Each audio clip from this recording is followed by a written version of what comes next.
Good morning. This is Rhonda Anderson with the Chicago Department of Family and Support Services, project coordinator responsible for the area of transportation currently. Welcome, everyone. Thank you so much for dialing in. Hopefully, this presentation will offer you some information that you can get clarity and that you're interested in, and also get questions answered. Please feel free to type in your questions on your dashboard as we go along, and we will address them as appropriate. So we're going to get started. For those of you who are new to Head Start, transportation is an area that is fluid, pretty much. It works in education, it works in family partnership. Transportation is in all areas of programming, and so we have to be cognizant of making sure that we document all that we do in this area.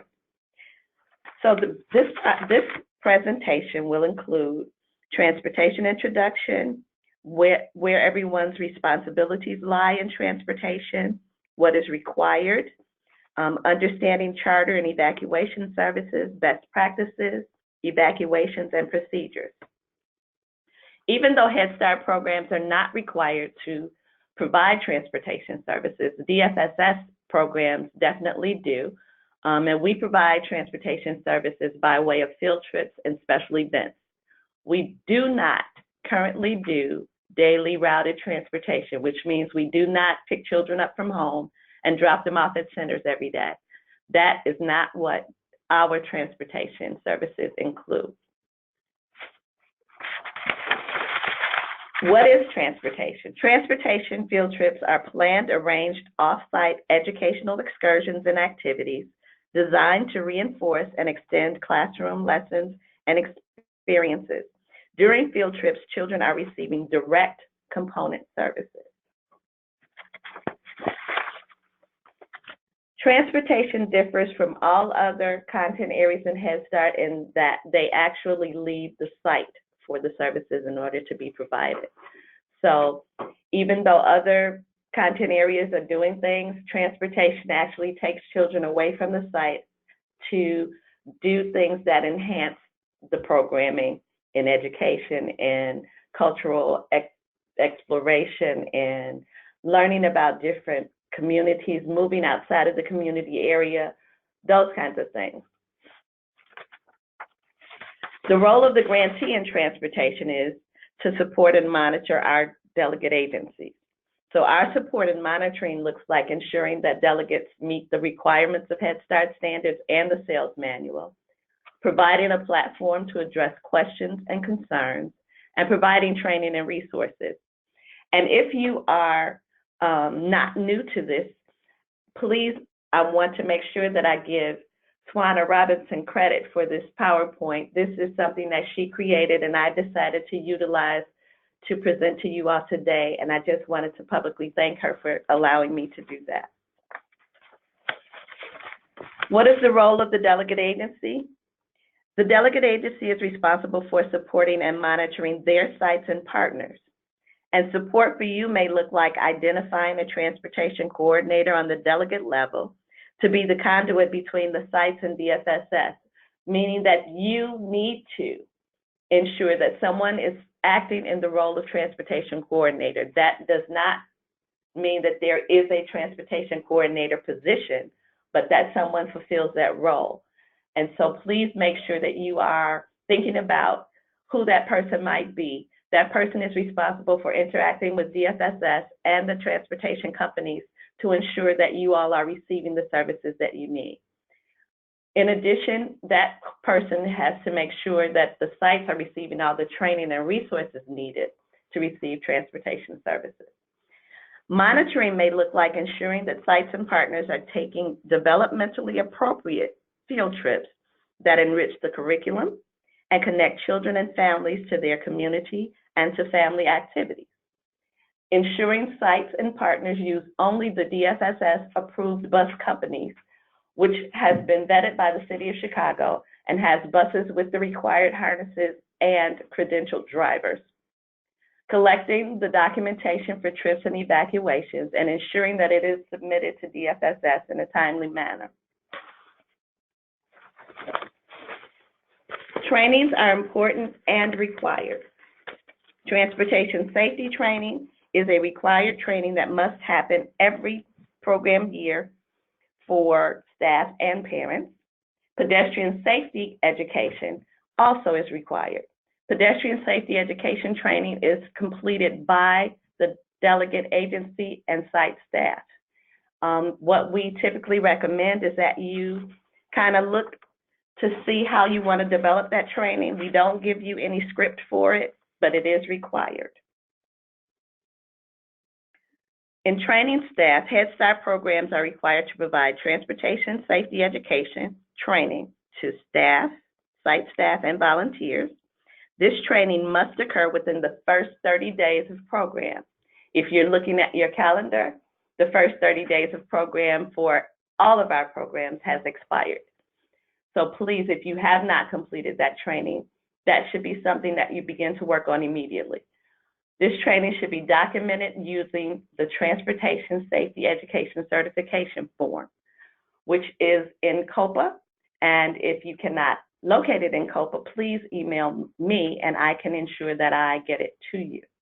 Training should also occur with each new hire. So as staff is hired, if they are going to be working in the classroom with your children, volunteering on field trips, or acting as a support for field trips, they too need to be trained in transportation safety education and pedestrian safety. Transportation safety education form is the form that you see on your screen. This form certifies that site staff have been trained, and it needs to be completed within the first 30 days of program years. Only one certification is needed per site, and only one signature is needed to certify that the training has occurred. Training the children. Head Start programs are required to provide pedestrian safety education training to all enrolled children. This training must occur prior to a field trip or walking excursion, and it should be ongoing. It is also important to include refreshers to keep evacuation and traffic safety information relevant to the children. The perfect time to make these reintroductions would be right before a bus evacuation drill is scheduled. This training should be documented using the Pedestrian Safety Education Certification Form.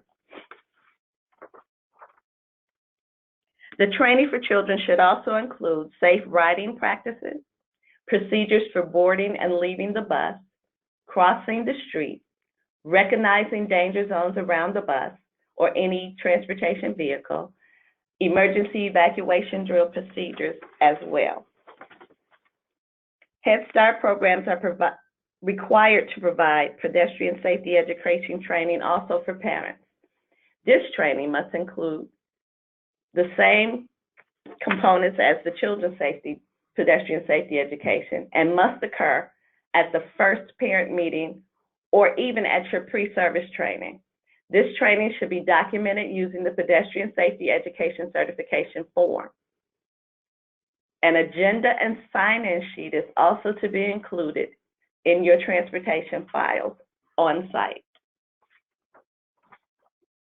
The training for parents should include emphasizing the importance of escorting children to vehicle stops or to the school's entrance.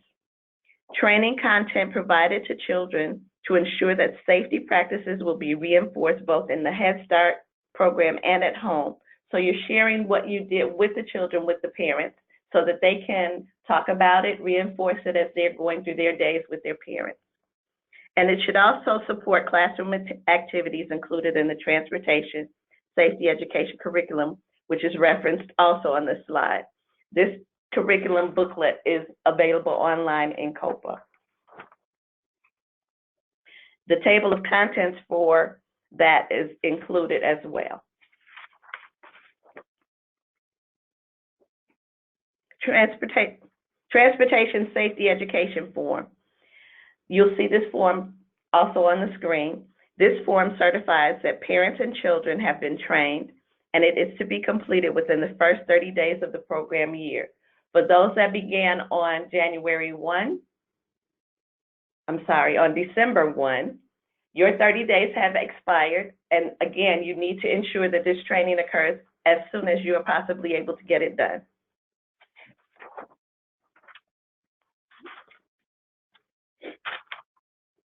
All right, let me pause for a moment and just let you know that we appreciate all of you that have been joining this webinar.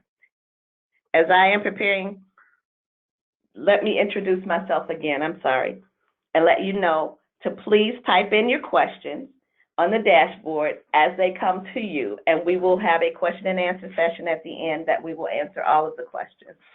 Again, my name is Rhonda Anderson. I am the project coordinator with the Department of Family and Support Services, responsible for the transportation component. This PowerPoint can be made available to you, and it will be going out via the CSD Update weekly email that we send on Wednesdays, along with this recording being posted on DFSS YouTube channel. So it will be available for you to refer to, as well as you will be able to see the PowerPoint. And I'm going to continue. We are now up to field trips. Field trips are planned, arranged, off-site educational excursions and activities designed to reinforce and extend classroom lessons and experiences. During field trips, children are receiving direct component services for Head Start. Field trips must be educational and age appropriate. Travel time should not be longer than 1 hour in duration either way, which means the total time spent on the bus should not be longer than an hour from the point of pickup to the point of destination. Agency staff must serve as bus monitors during field trips. And that means that whoever that agency staff is that is assigned to field trips should also have been a participant in the training for field trip bus monitors. Trip preparation must be reflected in your lesson plans, should be talked about in your large group discussions. You should be talking about bus safety and any related activities for transportation during that time. A field trip checklist must be completed prior to the children boarding the bus. That field trip checklist will be a part of this presentation. Field trips, there have been some changes. Submit your field trip request, but you must plan ahead. 3 weeks is a great marker, but 2 weeks is what we're asking. You will get, and then you will have an opportunity to submit those to me. I submit them to the bus company after I've approved the destination, and then you will receive a confirmation. The confirmation will be sent to whoever completes the form and gives me an email address. So whatever email address is listed on your transportation form is who gets the confirmation. If there needs to be something different done for a particular trip, please let me know, and I will try my best to accommodate those requests. Understand that because we are citywide, our bus company and transportation providers have to spread out throughout the entire city of Chicago. As a result of most of our bus company providers having contracts with our CPS partner, pickup times are typically not any earlier than 9:30 for Southside sites and 9:45 for Northside sites. Because we have adjusted the pickup times, we also have to ensure that drop-off at your site happens in a timely manner so that those drivers can also get back to meet their obligation for drop-offs and pickups for CPS. When CPS is not in session, the slot times may be able to be adjusted. You just need to make a request and we can let you know whether or not we're able to accommodate that. And just a reminder, please submit all of your request documentation in PDF form.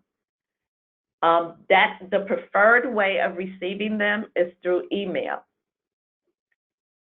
If you send me an email, I will ensure that I send you a confirmation receipt so that you know that I received it. Once I receive confirmation that your trip is good to go, you'll also receive the confirmation. Field trip evacuation request form. Use this form to request a bus for a field trip, evacuation, or special event.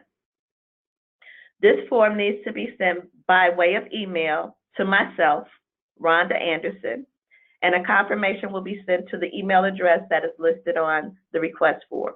If a bus evacuation and field trip are being requested in combination, please complete the entire form.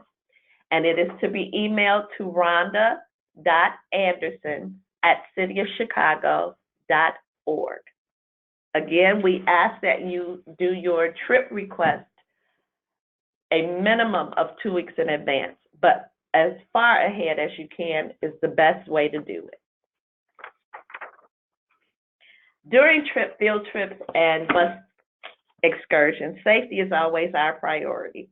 The transportation checklist helps us to ensure that all vehicles used to transport children are equipped with clearly labeled emergency communication systems, a seatbelt cutter, a charged fire extinguisher, and a stocked first aid kit. The field trip request form is our next slide. This form can also be located in COPA, or you can call me, email me, and request a copy of the form be sent to you, and I will. The field trip checklist should be used prior to leaving the facility. A staff person from the agency needs to complete this form in its entirety, and it should be submitted after the field trip and a copy kept on file.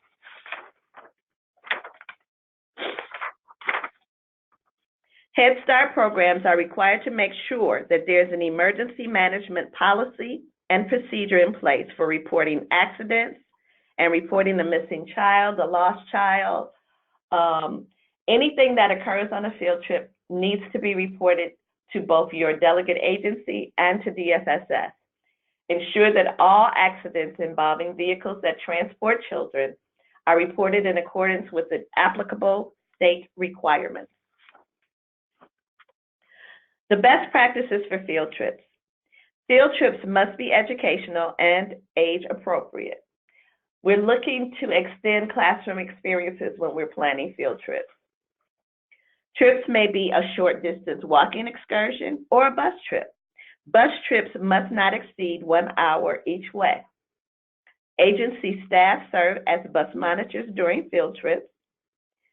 Trip preparation should be reflected in lesson plans during large group discussions and other related activities, and a field trip checklist should be completed prior to the children boarding the bus.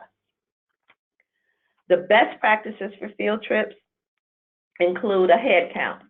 Head counts must be completed before exiting the center. Again, once the children are on the bus. The head count should also be conducted prior to leaving a trip destination, and again, once all the children have boarded the bus for return. Bus monitors should escort and assist children when boarding and exiting the bus. All children attending a field trip should have a current emergency contact information sheet, and it should be included in the teacher's trip packet, which she is to take with her on all field trips, her or him. Bus monitors and volunteers should be seated in every area of the bus, meaning that we want to ensure that there's an adult in every area of the bus, not just all in the front, all in the back.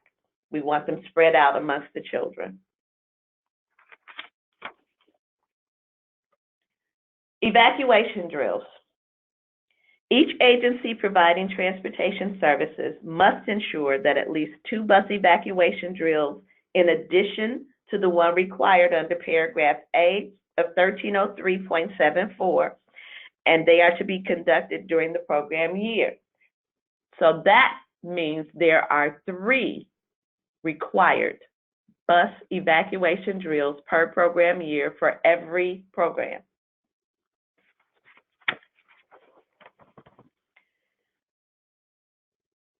The same form that is used for bus field trips is also used for bus evacuation drills.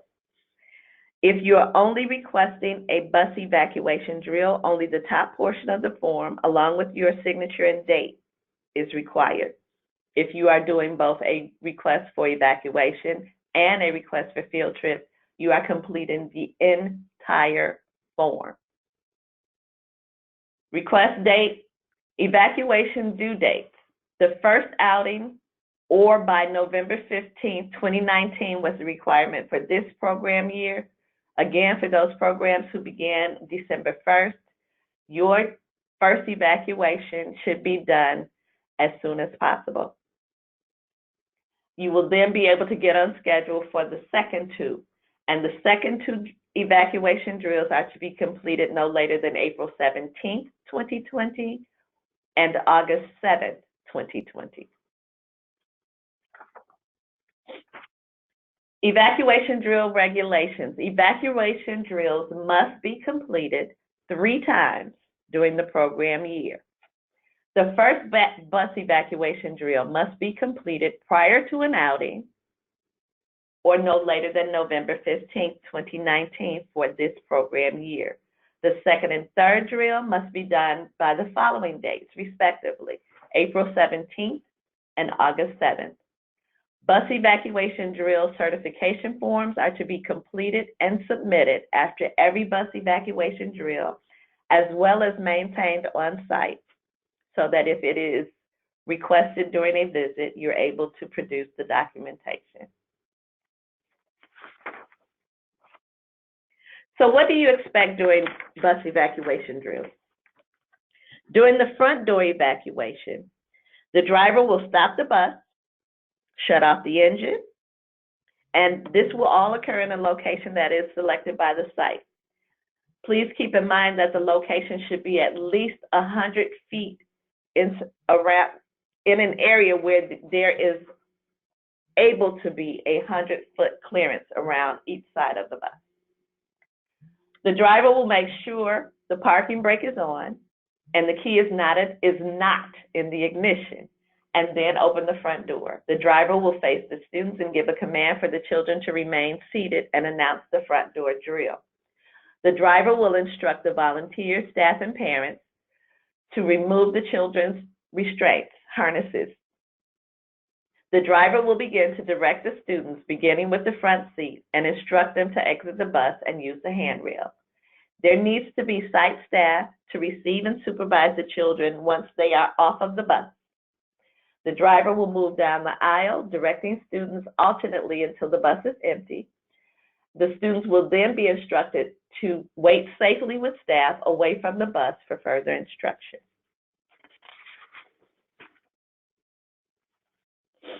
During a side or back door evacuation, the driver will do the same. He will stop the bus, shut off the engine in a location chosen by site.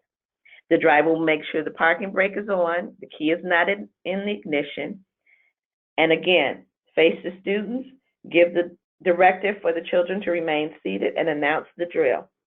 Bus monitors should carefully and properly open the side or back emergency exit at the driver's command. The driver will demonstrate the methods to be used for exiting. He will explain to the children how to sit and slide or scoot off the bus, and will exit using the palm method. Bus monitors can also assist those exiting the bus by placing their hand close to the bus and placing their hand under the elbow of the person exiting. As students leave the bus, they should proceed in an orderly pattern behind the bus monitor to the distance of at least 100 feet from the bus. Students will wait safely with staff for more direction. Field trip and bus evacuation drill certification form is the form that you see on the screen. It is to be completed in its entirety. Please print all of the information when you are completing this form. This form is to be completed after a trip or after a bus evacuation drill and should be maintained on site for review, as well as submitted with your bus checklist. There are instances where you will not want to evacuate a bus in an accident or emergency. If the bus is involved in an accident with a downed power line, you do not want to exit the bus. You want to remain on the bus. The rubber wheels on the bus act as a ground and prevent the riders from being electrocuted. If you must exit the bus, your body will act as a conductor, and there's a high probability of electrocution, which we want to avoid at all costs. We always want to think safety first.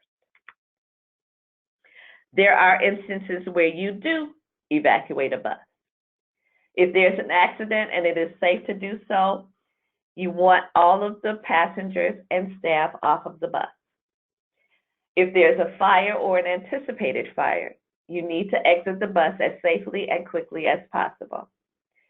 If the bus is stuck on railroad tracks, you want to ensure that everyone gets off of the bus and stands as far away from the tracks as possible.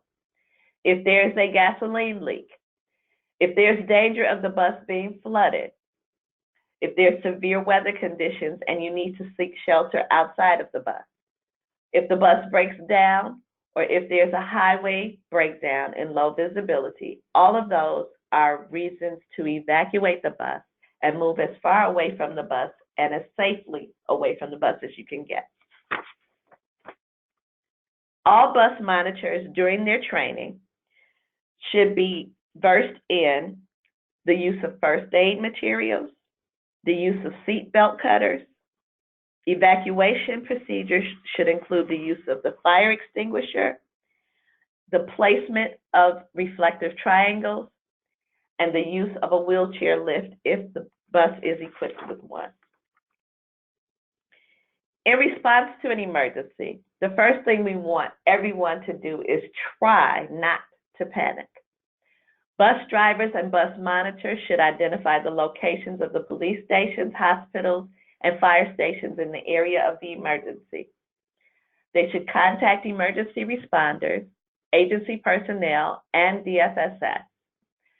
You should know and be able to implement your emergency transportation plan that has been developed by your delegate agency. And all of the teachers should have a trip packet that includes emergency contact information and pickup information for all children that are involved in the excursion. So what goes into a teacher's trip packet? There should be a communication tool, meaning a mobile phone or a way to communicate outside of the bus. Petty cash, which is something that most of us forget when we are talking about the teacher's trip packet. There may be need for purchasing snacks or water for children in an emergency situation, and you want to ensure that your staff has what is necessary to ensure that that's being able to be done. A fully stocked first aid kit, a list of all participants along with emergency numbers for each student, emergency numbers for first responders in the area, hospitals, police departments, fire departments, etc., and accident report forms. And those things are all taken from the U.S. Department of State Diplomacy for what is good practice for a teacher's trip packet. In case of fire, remember there are 3 killers in a fire: smoke, heat, and flames. Smoke normally goes up and out, so you want to direct children to stay low as possible. As the bus is evacuated, check both above and below the seats for children. Children often, their first instinct is to hide.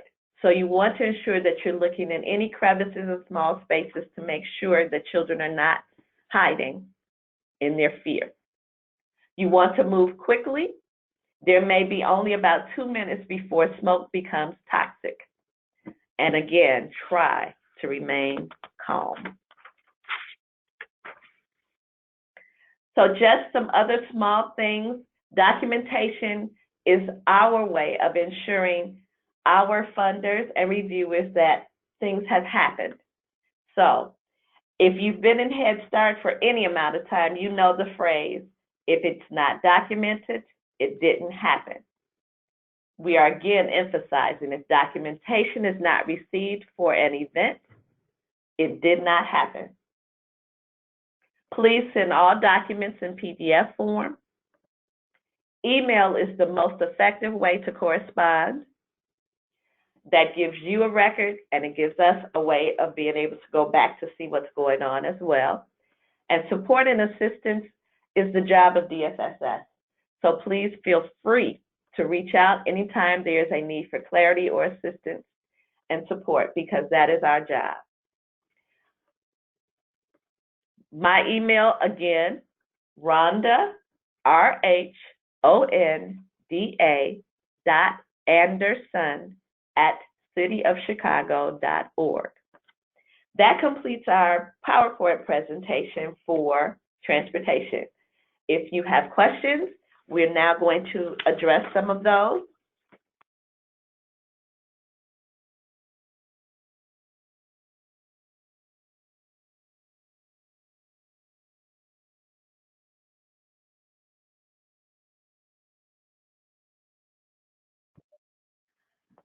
And now we're going to do questions. I will read the question and give the answer if I have it available in my repertoire. The first question we had is, how often are trainings? I am assuming they are talking about transportation safety training. The transportation safety training should occur annually and as needed. So you want to do your transportation safety training with parents during your initial orientation meeting for your parents, but then you may also want to repeat it. Often I find that if you do it quarterly, it pretty much ensures that you catch everybody. For your pedestrian safety training, that also occurs annually and as needed. So as new children are enrolling, if you refresh the information perhaps monthly, that would be a good way to ensure that all of your children have it front of mind when you are doing field trips and bus evacuation drills. Next question. Are all school buses free? How many are free? And can we choose which trips we want to use our free buses for? So the answer to that is DFSS pays for one field trip per program year per classroom. So that means you get one trip that DFSS pays for in your program year. Yes, you can decide which field trip that is. And what was the other? How many are free? That's one. So if you are doing a bus request and you have decided this is a trip that you would like for DFSS to sponsor, you can indicate that on your form, and I will ensure that that happens. We use certification codes with our transportation provider, which lets the provider know those trips that DFSS is paying for, as well as the bus evacuation drills. If you are an agency that is utilizing your own direct funding for a field trip, which means you've used your free one and the agency is paying for it, it still has to come through me, but it is what we call self or direct pay.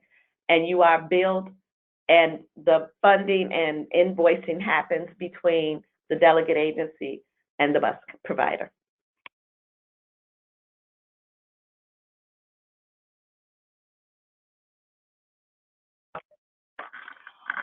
Next question. What should bus monitors do if we do not see the fire extinguisher or seatbelt cutter during the inspection? You need to postpone your field trip, let the driver know why, so that the driver can call his or her bus company to inform them that the bus is not properly equipped for the trip. What that means is they will either be able to resolve the issue by sending the equipment or another bus. If you have to postpone your field trip, the bus company will have to make arrangements to provide a bus credit for you and reschedule. You should not be transporting children on buses that don't have proper equipment. Our DFSS approved bus companies know the requirements, and all buses that come to transport Head Start children are to be properly equipped.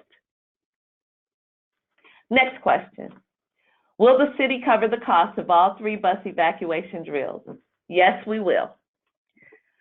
What we recommend is, if you are doing a field trip, you combine your field trip with your bus evacuation drill to ensure that both are paid for.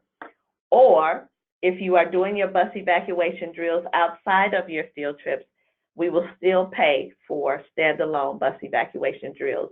We pay for 3 bus evacuation drills and 1 field trip per classroom, per program year.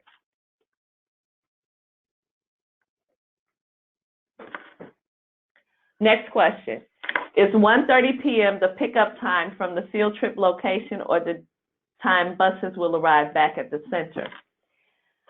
So for clarity, let me make sure with the bus company, my understanding is that that is the time that the bus is to be back from the destination to the center. Again, I will get clarity and make sure that everyone gets that in the CSD update.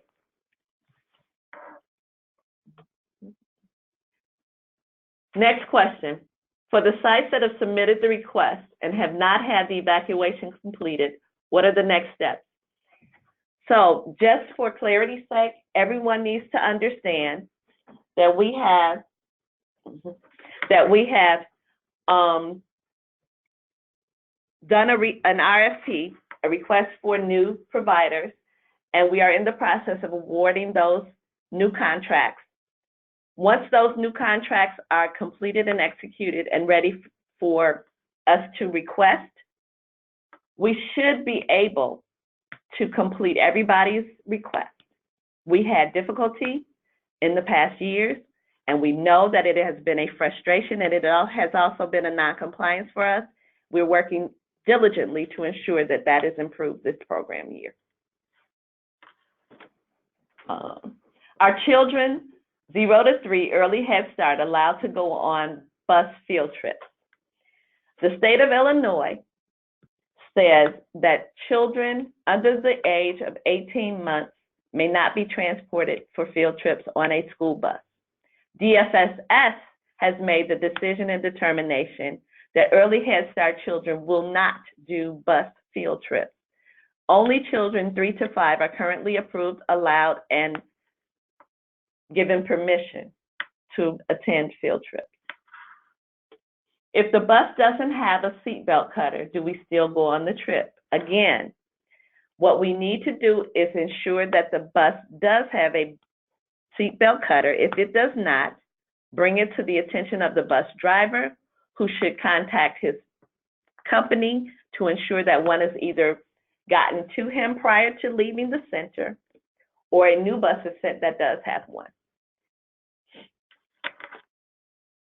During the bus evacuation drill, the drivers always conduct the front door only, and we never go through the back door. Is that okay? We encourage our bus company providers to do evacuations from every exit door. If they have done a front door only drill, they should be providing you with a side door or back door drill as well. If that is not happening, please let me know so that I can get in touch with the providers to ensure that they understand that that is a requirement. Historically, the bus company would call us and tell us when they were coming out to do an evacuation drill. Is this different going forward? Are we responsible for scheduling this, and are all 3 sponsored by DFSS? DFSS will cover the cost of 3 bus drills per program year. The bus company should still be getting in touch with you to let you know you've been scheduled, the date and the time. In addition to that, if you have done a a bus evacuation drill request and have not gotten a response from today moving forward, from the day you get information that says we have contracted bus providers, from that day forward, you need to let me know if you have not gotten what you need. If we were previously a partner site and have already received 1 free field trip this year, will we now receive another free field trip as our own delegate?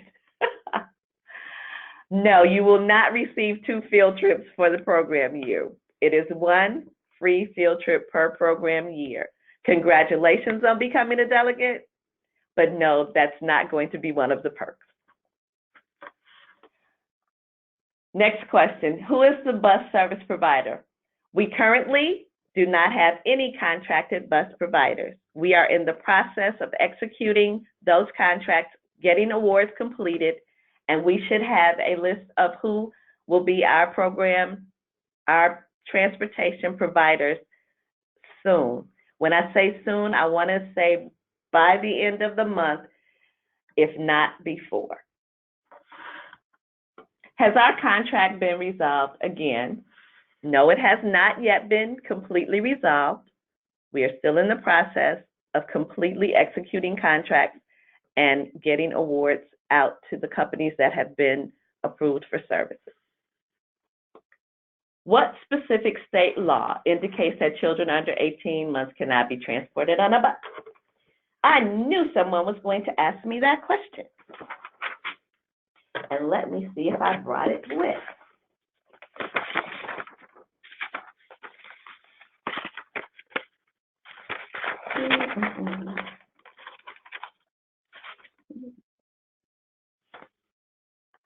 Of course, I did not. What I will do is ensure that that information is included in the CSD updates as soon as I'm able to get it. And I will also give it to our communications team so that they can make sure that everyone has access to the information as to where it is in the state law. Is there a different procedure for family child care providers?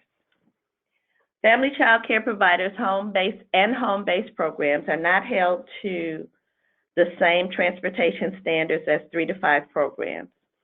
If you need further clarity, please reach out to me and we can discuss it.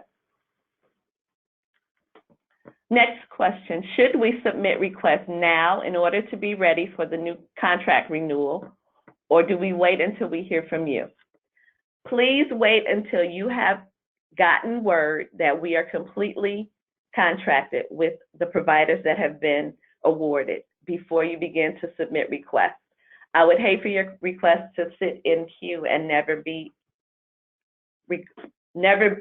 submitted as a result of me not remembering that it went back to September. So please understand, I am a one-woman transportation team. Please wait until you've been given word to submit. Are there any other questions, or are we fairly clear moving forward? If I don't see any more questions, I will assume that everyone has clarity. If you have questions or comments that you were not comfortable sharing, please feel free to email me, and I will do everything I can to address your concerns. This recording is being posted also on the DFSS website, so please keep your eye open so that you know, on the YouTube channel, so that you know when it's available. Thank you so much for your participation and your time. I'm sorry, we have one more question. You said one free field trip per class. So if we have 2 classes, we will receive, please, moving forward, let me be clear. If you are in the same center and you have 2 classrooms of 3 to 5-year-old children, it is not cost effective for you to get a bus for 17 children to go on a trip on Friday, and then another bus for you to go on a trip next Wednesday. That is not being a good steward over our funding. I would hope that we would be practical, and if you have 3 classrooms, your 3 classrooms travel together on a field trip. Again, it is not cost effective for us to have 10 or 12 children on a school bus that we have to pay $400 for. Please keep that in mind. I think that everybody can understand the practicality of that. And if there are requests received that there are 4 children in your classroom going on a field trip, I will question it, and it could possibly be denied.